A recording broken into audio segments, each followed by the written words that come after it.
By a show of hands, how many of you believe you could replicate this image of Brad Pitt with just a pencil and piece of paper? Well, I'm going to show you how to do this. And in so doing, I'm going to give you the skill necessary to become a world-class artist. And it shouldn't take more than about 15 seconds. But before I do that, how many of you believe you could replicate this image of a solid gray square? Every one of us. And if you can make one gray square, you can make 2, 3, 9. Truth of the matter is, if you could make just one gray square, it'd be very difficult to argue that you couldn't make every gray square necessary to replicate the image in its entirety. And there you have it. I've just given you the skill necessary to become a world-class artist. Now, I know what you're thinking. That's not real art. Certainly wouldn't make me a world-class artist. So let me introduce you to Chuck Close. He's one of the highest earning artists in the entire world for decades, and he creates his art using this exact technique.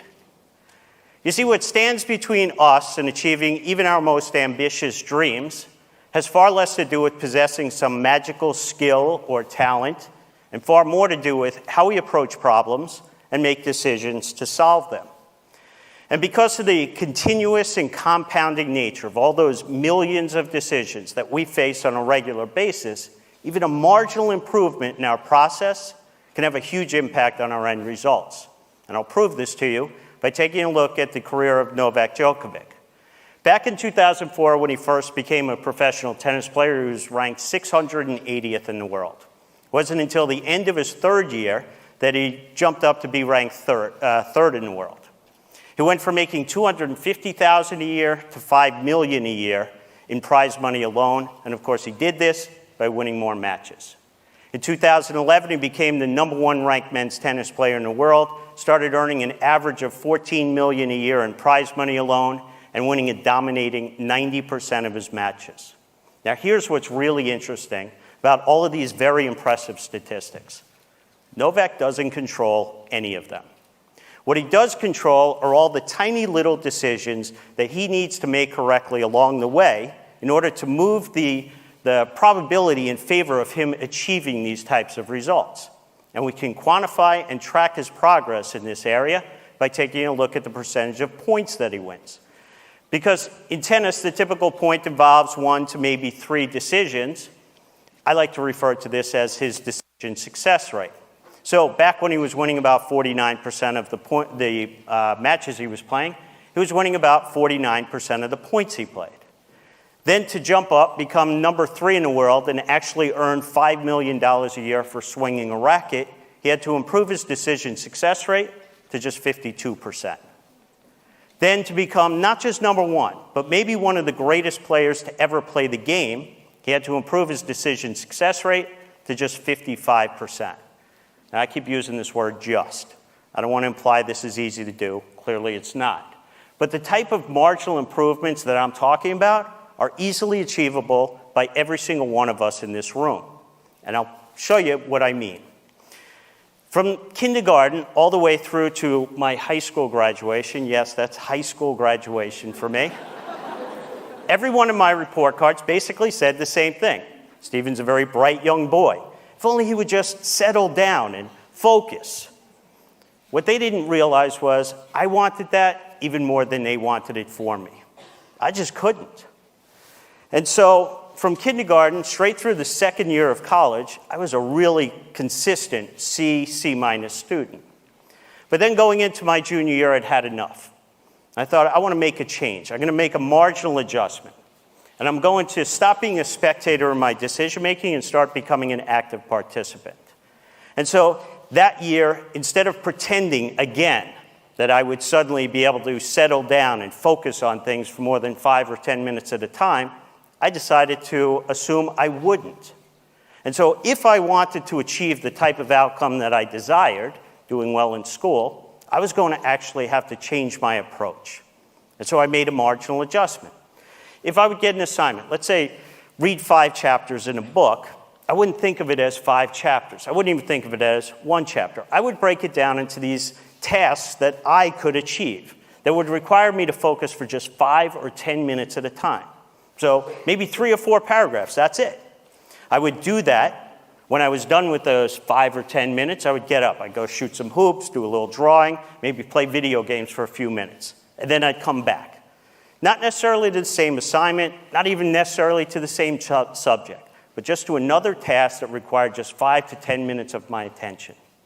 From that point forward, all the way through to graduation, I was a straight A student.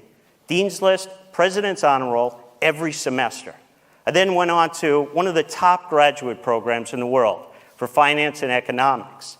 Same approach, same results. So then I graduate. I start my career, and I'm thinking, this worked really well for me. You know, you take these big concepts, these complex ideas, these big assignments, you break them down to much more manageable tasks. And then along the way, you make a marginal improvement to the process, you nudge the odds of success in your favor. I'm going to try and do this in my career. So I did. I started out as an exotic derivatives trader at Credit Suisse. It then led me to be global head of currency option trading for Bank of America, global head of emerging markets for AIG International. It helped me deliver top-tier returns as a global macro hedge fund manager for 12 years and to become founder and CIO of 2 award-winning hedge funds. So it gets to 2001, and I'm thinking, this whole idea, it worked really well in school. It's been serving me well as a professional. Why aren't I applying this in my personal life? Like to all those big, ambitious goals I have for myself. So one day, I'm walking to work, and at the time, my commute was a walk from one end of Hyde Park to the other in London. It took me about 45 minutes each way. Hour and a half a day, 7.5 hours a week, 30 hours a month, 360 hours a year when I was awake, aware, basically wasting time listening to music on my iPod. So on my way home from work that day, I stopped at the store. I picked up the first 33 CDs in the Pimsleur German language program, ripped them and put them onto my iPod. But I didn't stop there. Because the truth of the matter is, I'm an undisciplined person. And I knew that at some point, I'd switch away from the language and go back to the music. So I removed that temptation by removing all of the music. It left me with just one option: listen to the language tapes. So 10 months later, I'd listened to all 99 CDs in the German language program, listened to each one 3 times each. I then went to Berlin for a 16-day intensive German course. When I was done, I invited my wife and kids to meet me. We walked around the city. I spoke German to the Germans. They spoke German back to me. My kids were amazed. I mean, I couldn't close their jaws. But you and I, we know there's actually nothing amazing about what I just done. I made this marginal adjustment to my daily routine, this marginal adjustment to my process. Und jetzt, ich spreche ein bisschen Deutsch.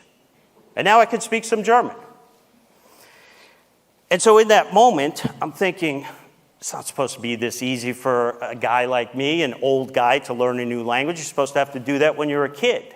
And yet here I had done it, this marginal adjustment. So what other big, ambitious goals I've been holding on to, putting off until retirement, that I could potentially achieve if I just made a marginal adjustment to my routine? So I started doing them. I earned my auto racing license. I learned how to fly a helicopter, did rock climbing, skydiving, and learned how to fly planes aerobatically. Well, if you're like me, back in 2007, you might have the same goal I had. I was just moving back from London. I was about 25 pounds overweight and out of shape, and I wanted to rectify that. So I could go the typical route. You know, I could write a check to a gym I'd never go to, or I could swear to myself that I will never again eat those foods that I love but are doing all the damage. And I knew that going that route rarely results in the outcome you desire. So I decided to become an active participant. And I thought about the habits and passions that I've developed over the course of my life, and I thought, can I make just a marginal adjustment to them so that they work in my favor as opposed to against me? And so I did. I've got this habit where I've been walking an hour and a half a day for the last 7 years. And I've got this passion for being in the outdoors. And so that year, I didn't actually set the New Year's resolution to lose 25 pounds. I set a resolution to hike all 33 trails in the front country of Santa Barbara's mountains. And I'd never been on a hike before in my life. But the truth of the matter is, it's not about the 33 trails. You have to break this big, ambitious goal down into these more manageable decisions, the types of decisions that need to be made correctly along the way in order to improve the odds of achieving the type of outcome you desire. It's not about even one trail. It's about those tiny little decisions, like when you're sitting at your desk, putting in just a little extra time at the end of a day. Or you're lying on your couch and you're clicking through the channels on your remote control or scrolling through your Facebook feed. And in that moment, you make the decision to put it down. You go put on your hiking clothes. You go walk outside your front door and you shut it behind you. You walk to your car, you get in your car, and you drive to the trailhead. You get out of the car at the trailhead and you take one step. You take 2 steps, 3 steps. Every one of those steps that I've just described is a tiny little decision that needs to be made correctly along the way in order to achieve the ultimate outcome. Now, when I say I want to hike 33 trails in the front country, people think about the decisions at the top of the mountain. That's not what it's about. Because if you don't make the right decision when you're on the couch, there is no decision that occurs at the top of the mountain. So by the end of the year, I had hiked all 33 trails in the front country. I did them a couple of times each. I even did a few in the back country. I lost the 25 pounds, and I capped the year off by doing the hardest half marathon in the world, the Pier to Peak. In 2009, I got really ambitious. Ambitious for a guy who still to this day cannot settle down and focus on anything for more than 5 or 10 minutes at a time, and that was to read 50 books. But again, it's not about reading 50 books. It's not even about reading one book. It's not about reading a chapter, a paragraph, a sentence. It's about that decision when you're sitting at your desk at the end of the day, or when you're lying on the couch or flicking through your Facebook feed, and you put down the phone. You pick up a book and you read one word. If you read one word, you'll read 2 words, 3 words. You'll read a sentence, a paragraph, a page, a chapter, a book. You'll read 10 books, 30 books, 50 books. And so anyway, I've also had these 12 learning resolutions to learn 12 new skills. And when I was done with unicycling, parkour, slacklining, jumping stilts, and drumming, my wife suggested I learn how to knit. And I'll be honest, I wasn't all that passionate about knitting. But one day I'm sitting under this 40-foot tall eucalyptus tree that's 2.6 miles up the Cold Spring Trail in Santa Barbara, and I'm thinking, that tree would look really cool if it were covered in yarn. And so I went home and I Googled this, and it turns out this is a thing people do. It's called yarn bombing. You wrap these public structures with yarn. And the 2nd annual International Yarn Bombing Day was just 82 days away. So for the next 82 days, no matter where I was, if I was in a board meeting, on the trading floor, in an airplane, or in the hospital, I was knitting, 1 stitch at a time. And 82 days later, I had done my first ever yarn bomb.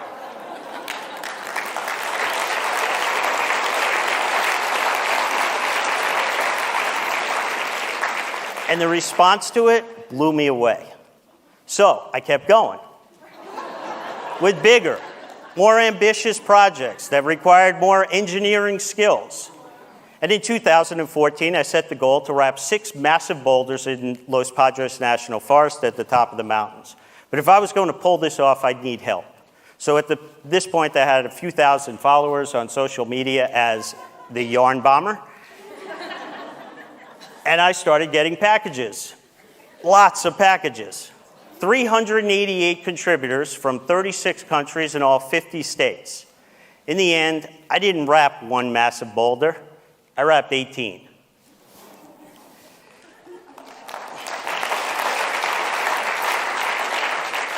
So I kept going with bigger, more ambitious projects that would require me to work with new materials like fiberglass and wood and metals, which culminates in a project that is currently at TMC here in Tucson, where I wrapped the Children's Hospital. Along the way, I stopped knitting. I never really liked it. But I like crocheting. So I started making these 7-inch granny squares, because that's the standard granny square. And I thought along the way, why am I stopping at 7 inches? I need big stuff. So I started making bigger granny squares. And one day I come home from a business trip and I've got this really large granny. And I went to the website of Guinness. I was curious, what's the world's largest granny square? And it turns out there's no category for it. So I applied. And they rejected me. So I appealed. And they rejected me. I appealed again, and they said, fine. If you make it 10 meters by 10 meters, we'll create a new category, and you will be a Guinness World Record holder. So for the next 2 years, 7 months, 17 days, 1 stitch at a time, I finally reached more than 500,000 stitches, incorporated more than 30 miles of yarn, and I am now the official Guinness World Record holder for the largest crocheted granny square.